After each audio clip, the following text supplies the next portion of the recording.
This is Neil Ratner Rock Doc here on WDST Radio Woodstock with another episode of This Week in Rock with support from Transcendental and my friend, the amazing dentist and rock star Bruce Milner.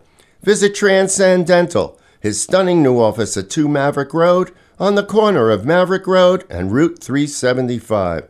On June 6th, musician, songwriter, and Hudson Valley resident Tony Levin celebrated his 78th birthday.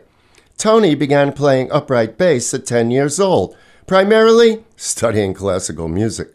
After high school, Levin attended the Eastman School of Music in Rochester, New York, which is where he met drummer Steve Gadd, and it was Gadd that introduced Tony to both jazz and rock and roll. Levin was intrigued and traded his upright for a Fender bass guitar. In 1970, Levin moved to New York City, where he began working as a session musician. A year later, John McLaughlin asked Tony to join the Mahavishnu Orchestra, but Levin had already taken a gig with Gary Burton. Later in the 70s, Tony and old friend Steve Gadd played in the band of veteran jazz flautist Herbie Mann. Tony met producer Bob Ezrin when he worked with Ezrin on Alice Cooper's Welcome to My Nightmare, as well as Lou Reed's Berlin. Ezrin introduced Tony to Peter Gabriel in 1977, and Levin has been Gabriel's bass player ever since. While recording with Gabriel, Tony met guitarist Robert Fripp, leading to him becoming a member of the 1981 through 1984 incarnation of King Crimson.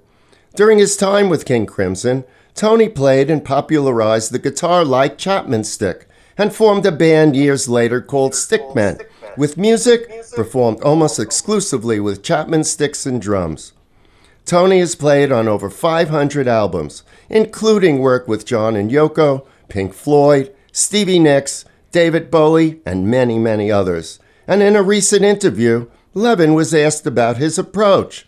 What I seem to have always done was just react to the piece of music that I'm hearing and try to sort out in my head what would work well with it. Not what I've been practicing or what my latest technique is or sound, but what would work for that piece.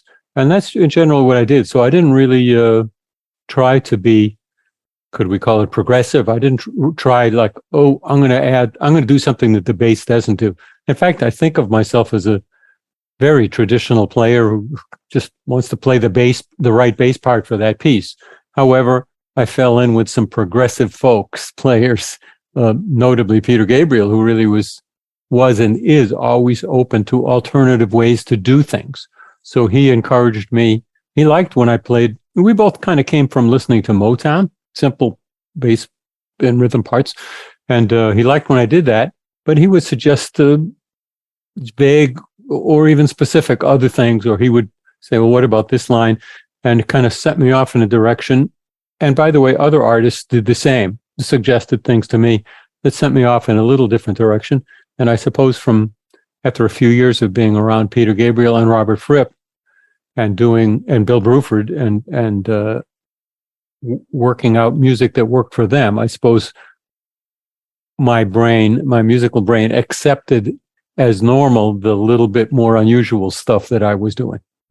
Okay, let's listen. With Tony Levin on bass, Peter Gabriel, and Steam.